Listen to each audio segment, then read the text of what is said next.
see how that's going to be. Certainly, Amazon has changed the way we expect to interact with companies with near immediate gratification. Similarly, Google has taught us that there is nothing that's impossible. We want to see what our house looks like from space. Go to Google Earth. You can do exactly that. And so really this digital transformation, I'm trying to bring the message out to folks that aren't the big companies. The big companies are doing this, and they're going to reap tremendous benefit from that. But it's really the small and mid-sized companies that have the biggest gain here, because a company here in Columbus that only had 32 people 2 years ago in the insurance business, right in the backyard of Nationwide and many other insurance companies, will now have more than 600 employees here and become a very dominant player in the insurance markets. Typically highly regulated, requiring a great deal of capital, significant data requirements have kept folks out in the past.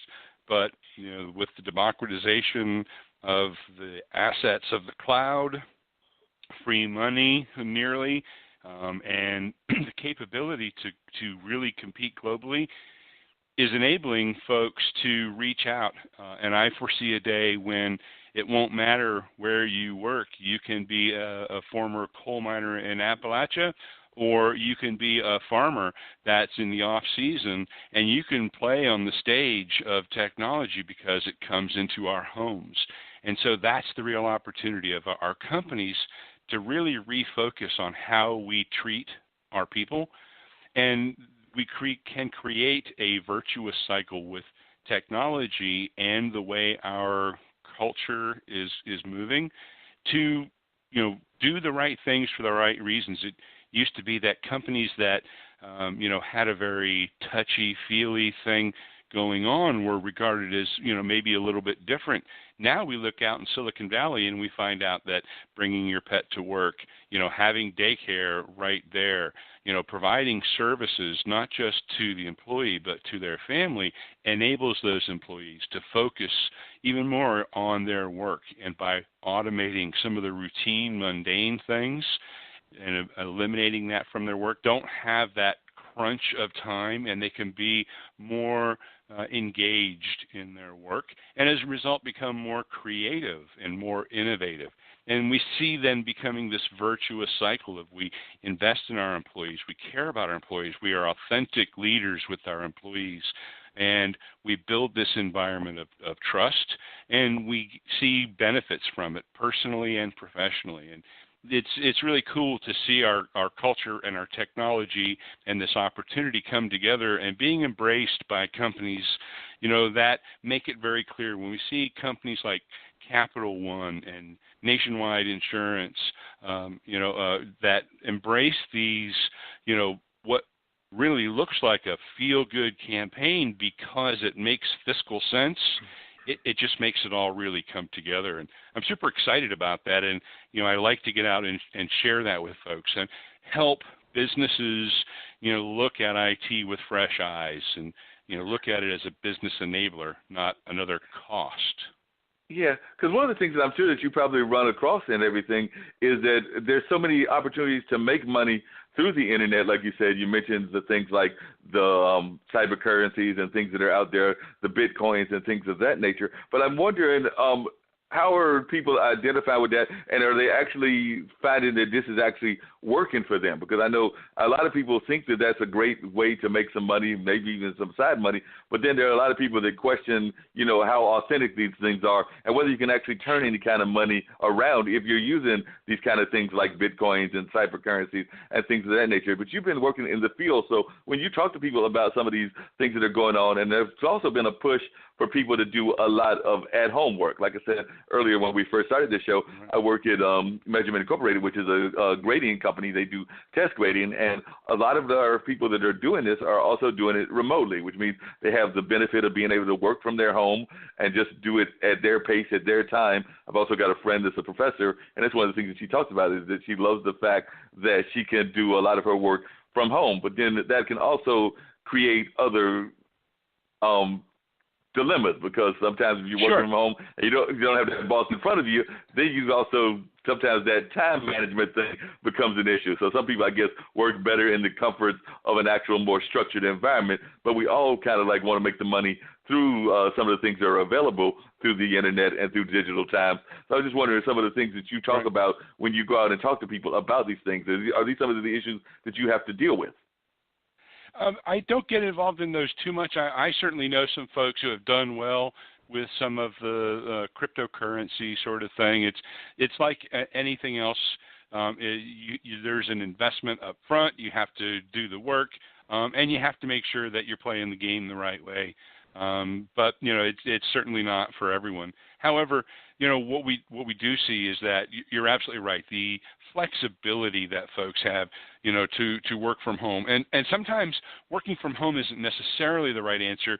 Maybe you need a focused period of time, and I know a lot of folks will go to a Panera or to another coffee shop, or someplace quiet where they can have some focused time before after the kids get home, or when the dogs are going crazy or whatever. But having that flexibility, being able to work when and where, is a key part of that. So one of the things that folks sometimes think is that digital transformation is about putting a mobile app in place and a website. And those are important components of it today. But what we really see, and we're going to see more of going forward, is a different way of looking at information.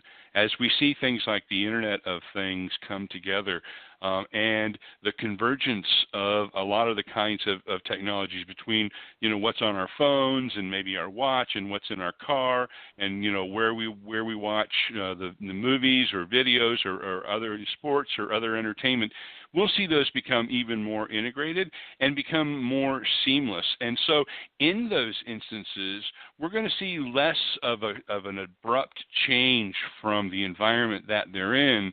The days when the commercials were obnoxiously loud, in between the game segments or the movie, those are going to go away, because that doesn't work anymore. However, by having this better view of who you are and things you're interested in, you'll get even more match of, these are the things that I'm interested in that I like. You already know that if you do a search for something, on Amazon, you want to check out the prices. Next thing you know, every website you go to has an ad about that.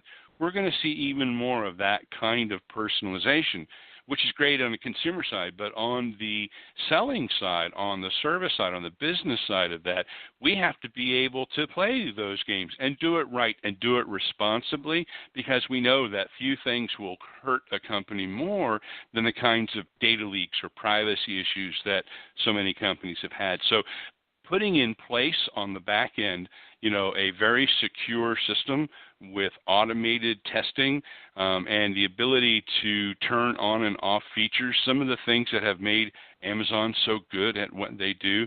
By employing those tools and techniques, we can improve our businesses by being more focused on what's important to us, not investing in unimportant or non-differentiating activities, and really putting a fine point on, this is what's important to us, this is what we're going to focus our time, effort, and energy on, and we're going to be good at it and get really in touch with our customers through our engaged employees. And it comes together in this full circle where we're doing it faster and better and cheaper, because we're better focused and we're doing those things that are important and focusing on what it is that our organization is responsible for. What's our mission?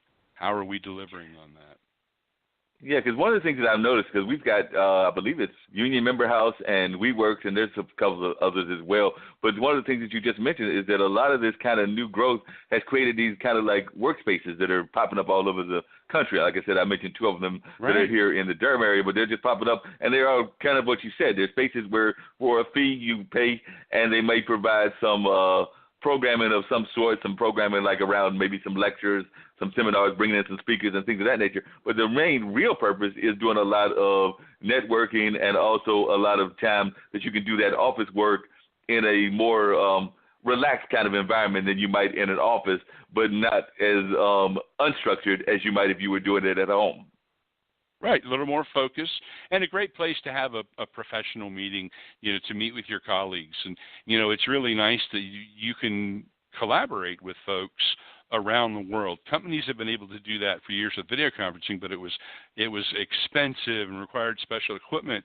And now most of us with our phones can really have a good collaborative session, and it makes it so much easier to include folks that would have been difficult or impossible to include before, to get different perspectives.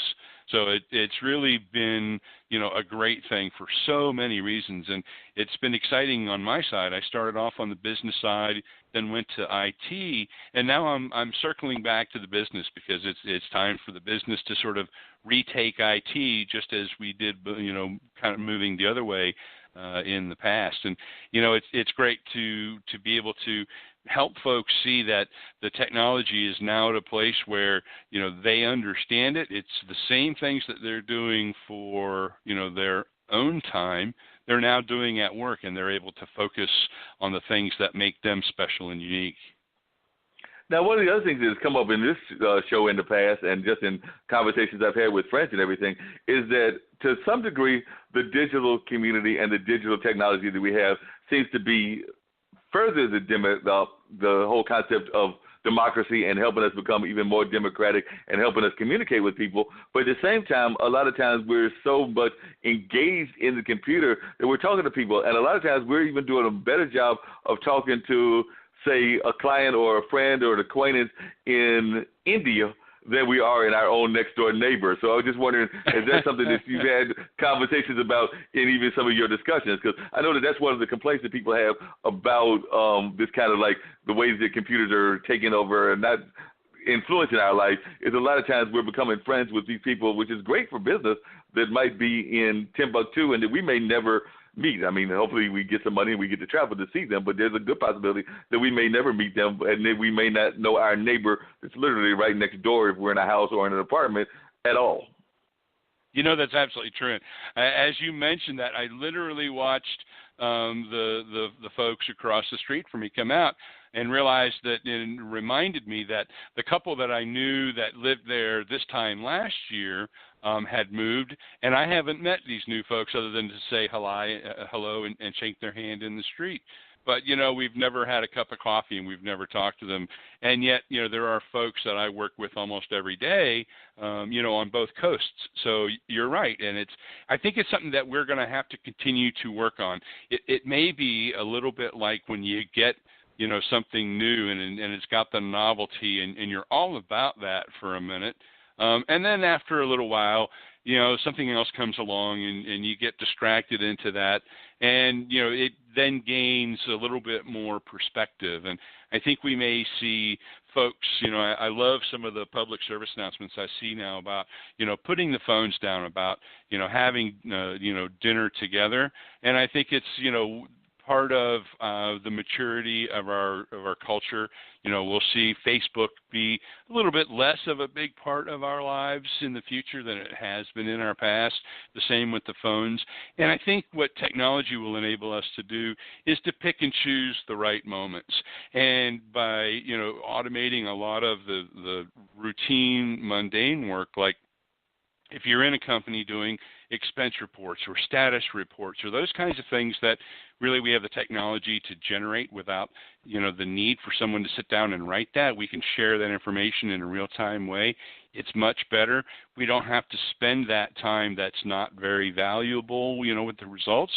And we can then spend that time either being more creative or being in the moment with our families, or, even spending some reflective time to think about, what we're doing and how we're doing it.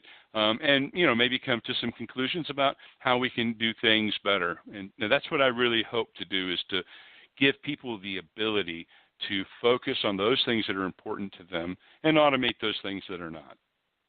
Yeah, that makes a lot of sense. Now, I'm going to date myself here, but I remember growing up that there was a book that talked about some of the things that I think we're seeing happening right now, and I believe there might have even been sequels to that book, but it was a book called Future Wave. And I was just wondering if you were familiar with that book, and how much of what they predicted would happen do you think is actually coming to fruition? Because as I remember that book and a couple of other books that were similar to it, it seems like a lot of the things that they talked about, we are on the way to having. Now, some of the things that they talked about having, like, the road that actually moves and you don't have to actually